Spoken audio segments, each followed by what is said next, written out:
Tere tulemast Musta kassi taro lugemisse Kaljukitsed.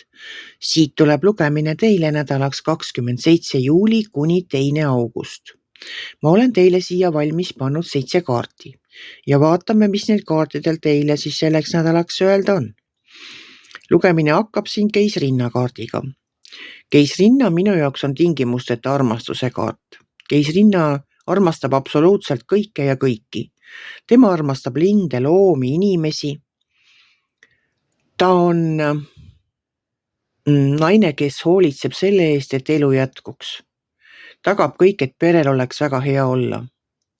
Hoolitseb oma laste eest, hoolitseb kodu eest, käib tööl, aitab, kui näeb abivajajaid, aga keisrinna on ka loovuse kaart ja toetab kõiki neid, kes oma kätega midagi teevad.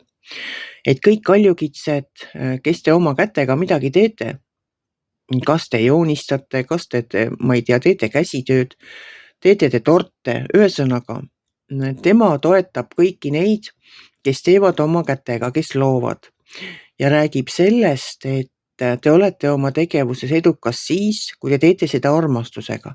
Kui teile meeldib see, mis te teete, no inimesed teevadki oma hobisid ja asju ikka armastusest või huvist asja vastu või sellepärast, et see neile meeldib.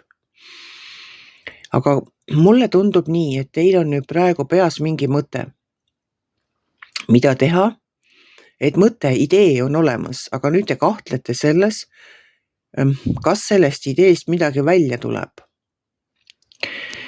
Siit järgmine kaart ongi see kahtlemise kaart, et see on müntide 4. Müntide 4 minu jaoks on kitsimehe kaart. Tema ei taha investeerida ei oma raha, ei oma aega ega energiat, mitte millessegi. See projekt, mis teil seal peas mõlgub, see nüüd ongi see kahtluse koht. Et kas ma investeerin oma aega, energiat ja raha või ei. Edasi tuleb teil siin maailmakaart. Maailmakaart räägib millegi lõppemisest. Mingisugune projekt on nüüd punkti saanud ja teile raha toonud, sest et tema kõrval kohe on müntide 10.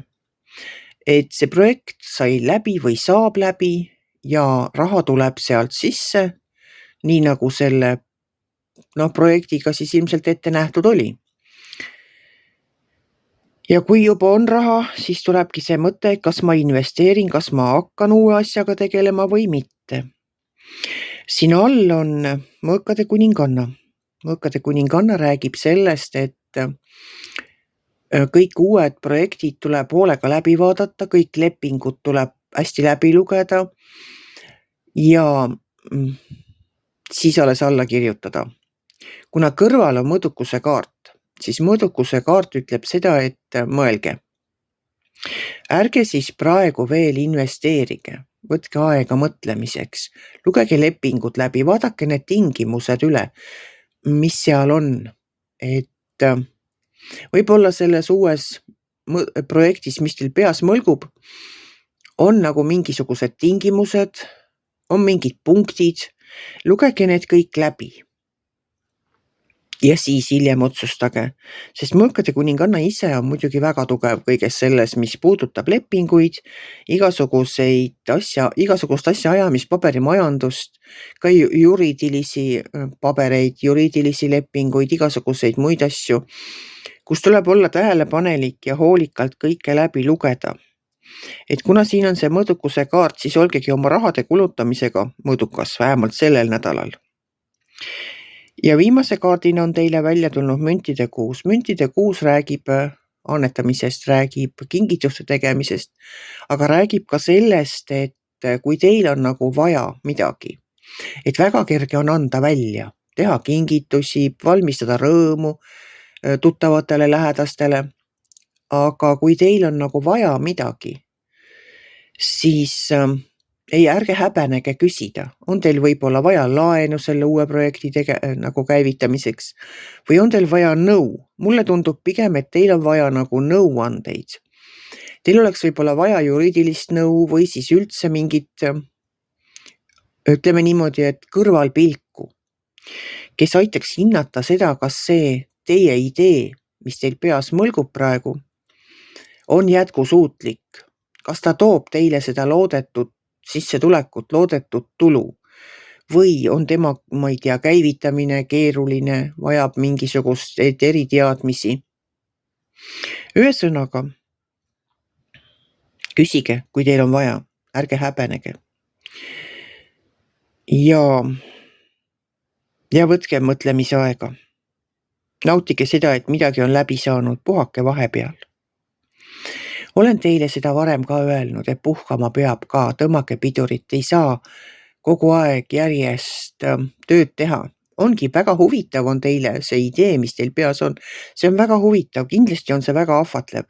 Aga kas sellega peab just praegu tegelema hakkama või võib endale lubada siin 1-2 ka puhkust, et seedida seda uut ideed, vaadata ja mõelda natukene, pidada nõu kellegagi, et kas see ikka on nii tore, aga võib-olla ongi ja võib-olla on veel toredam, sest ega mina ei tea esiteks seda, mis idee teil on. Ma ei tea teie võimalusi ja ma ei tea ka seda, kui palju teil on aega sellesse panustada. Kas te peate millestki loobuma või võite sujuvalt ühe lõppenud projekti teisega asendada? Eks te ise peate teadma, minu soovitus teile selleks nädalaks on. Võtke mõtlemise aega, olge mõdukas. Ja sellel ajal jah, tõesti puhake lihtsalt natukene, teil on tekkinud nüüd vaba aeg, natukenegi vaba aega. Puhake, käige Eestimaal ringi, vaadake, ma ei tea, külastage mõnda kohta. Minge külastage neid inimesi, keda te ammu pole külastanud, näinud. Ma ei tea, minge kuskile festivalidele, nii palju suvel toimub üritusi.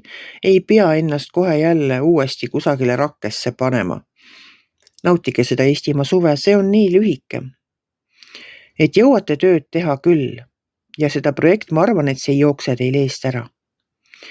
Et pigem võtke aega mõtlemiseks ja analüüsimiseks. Igal juhul soovin ma teile ilusat päikselist sooja suvenädalat. Kui teile minu lugemine meeldis, ärge olge kitsi, pange ikka like pöial üles, võite ka kommenteerida ja kohtume järgmisel nädalal.